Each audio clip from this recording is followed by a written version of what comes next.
It is impossible to create a calorie deficit environment without knowing the number of calories that we are putting inside our body and the number of calories that we are burning every single day. Calorie restriction is the only way that you're going to see a change in your body weight. In this video, I'll help you understand how to calculate calories in a much better way by walking you through my own journey of calorie tracking and weight loss. Tracking calorie is a skill, and just like any other skill, it improves with practice. You start at a beginner level and then you graduate to an advanced level. When you reach an advanced level, you would not need a food app or a calculator or an Excel sheet to calculate calories. You will intuitively know how many calories are there in the food that you're eating. But to arrive there, you would need some practice. The whole process of tracking calories will look very tedious and difficult in the beginning. But as you go through the process, the relationship that you have with foods will improve a lot. You will realize that there are no good or bad foods. You will be able to see the truth beyond all the clutter that you see on social media. You will know which food will help you achieve your goal, and you will know which food will not help you achieve your goal. The food items, the macronutrients, the micronutrients will become like Lego pieces for you. And using these Lego pieces, you will be able to make that dream house, which is your dream body in this case. For example, in this process, you will understand that 1 gram of carbohydrate is 4 calories, 1 gram of protein is 4 calories, but 1 gram of fat is 9 calories. And because fats are so dense, that 1 tablespoon of ghee is 130 calories. And if you happen to visit a restaurant where the chef is very liberal with ghee, your dosa can go from 200 calories to 600 calories suddenly if it decides to add 3 tablespoons of ghee in your dosa. When it comes to understanding the science of weight loss, we essentially have to understand the concept of calorie in and calorie out. Now, in order to understand the calorie out, we have to understand the ways in which our body utilizes energy. And our body utilizes energy in broadly 4 ways. The number one is BMR. BMR is your basal metabolic rate. It is the amount of energy that you're burning when you're not doing anything, when you're resting. It is the minimum amount of energy that your body needs to function on a day-to-day basis. Let's say for somebody like me who's 40-year-old, 175 centimeter in height, 65 kgs in weight, that BMR would be somewhere around 1650 calories. Active energy essentially is the amount of energy that you're burning by doing exercises, by walking, and other activities during the day. So if you're walking, let's say 60-70 minutes per day, then you will be burning somewhere around 500 calories every single day. So I'll add 500 calories here. NEAT is essentially non-exercise activity thermogenesis. This is the energy that people burn when they are fidgeting, when they are tapping, when they are just moving around, doing actions which are subconscious. The amount of energy burned this way is very, very minimal, so we'll assume it to be 0 for now. The last is TEF, which is thermogenic effect of food. Some food require more energy to burn than the other food. For example, protein requires more energy than, let's say, carbs or fat to burn and get consumed in the body. But for our calculation, again, we'll assume here that it is closer to 0. So the total calorie out for me on a day-to-day basis is 2150 calories. When it comes to calorie in, it is essentially whatever you're putting inside your body. Whatever you're eating for breakfast, whatever you're eating for lunch, whatever you're eating for dinner, whatever you're eating for snacks, all of that forms the part of the total calorie intake that you have. This is where people make the most mistake. Either they are not consistent when it comes to tracking, or their accuracy is not right.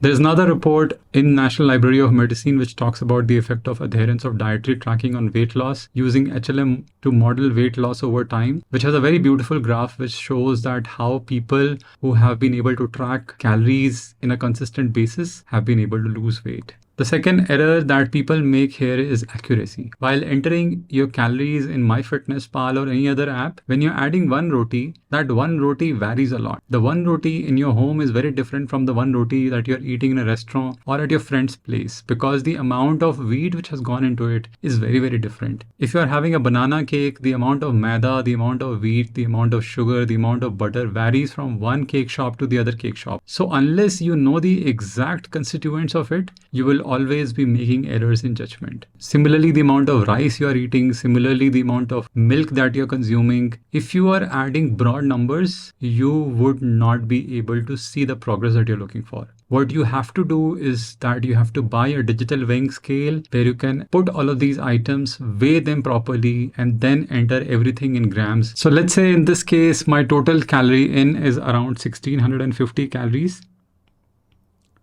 That makes a total deficit of around 500 calories. So 7500 calories equals 1 kg. And if we are making a deficit of 500 calorie, we should be able to lose 1 kg in nearly 15 days. I've been using MyFitnessPal for the last 10-12 years, and I've found the app to be super useful. The app has helped me transform twice in my life so far. I'll walk you through two different scenarios of the same day. One being tracked by a beginner, and second in which an advanced user is tracking their calories. Let's look at a typical day in which we are having 1 paneer parantha, 1 cup curd in our breakfast. We'll find the calories. We'll select those items which are marked as green, which implies that the MyFitnessPal team has verified that food item. Then we'll move on to lunch, and there we will log in 2 rotis and 1 serving of aloo gobi. Then we'll move on to snacks. In snacks, let's say we will have 2 milk teas and 2 Parle-G biscuits. In dinner, let's say we'll have 2 rotis, 1 cup palak paneer, 1 cup dal. And when we look at the entire total, the total number of calories this way comes somewhere around 1683 calories. And since I am burning 2200 calories per day, 1700 being my BMR and 500 being my active energy, I am kind of creating a 500 calorie deficit every single day. So I should be seeing a drop of 1 kg every single week. And when my weight plateaued for a couple of weeks, that led to a lot of frustration. I was not able to understand why this is happening. And it is when I spoke to one of my friends, I realized the error I was making. The chapati I was having at home was very different from the chapati I was entering in MyFitnessPal. The size of utensils I was using at home was very different from what MyFitnessPal had in their records, which is when I moved from entering the items in MyFitnessPal to entering their ingredients. And this is where you become an advanced user. So the same day now will look something like this. For breakfast, you will enter 40 grams of wheat flour, 40 grams of paneer, 2 tablespoons of ghee, 150 grams of curd. For lunch, you will enter 80 grams of wheat flour, 100 grams of potato, 100 grams of cauliflower, 1 teaspoon of mustard oil. For snacks, you will enter 2 times 100 grams of whole milk, 2 times Parle-G biscuits. For dinner, you will add 80 grams of wheat flour, 80 grams of paneer, 1 teaspoon of oil. You will not add palak because that's almost 0 calories. 10 grams of dry dal, 1 teaspoon of oil. And when you do the sum total, the total amount of calorie will come somewhere around 2053 calories, which is quite higher than the initial estimate. And which is why my weight was not moving as fast as I was expecting it to be. Because instead of being at a deficit of 500 calories, I was at a deficit of 100 to 200 calories. So there was weight loss happening, but the pace was much, much slower. Hoping this helps. This is Vivek signing off. Like, subscribe, share, and take care.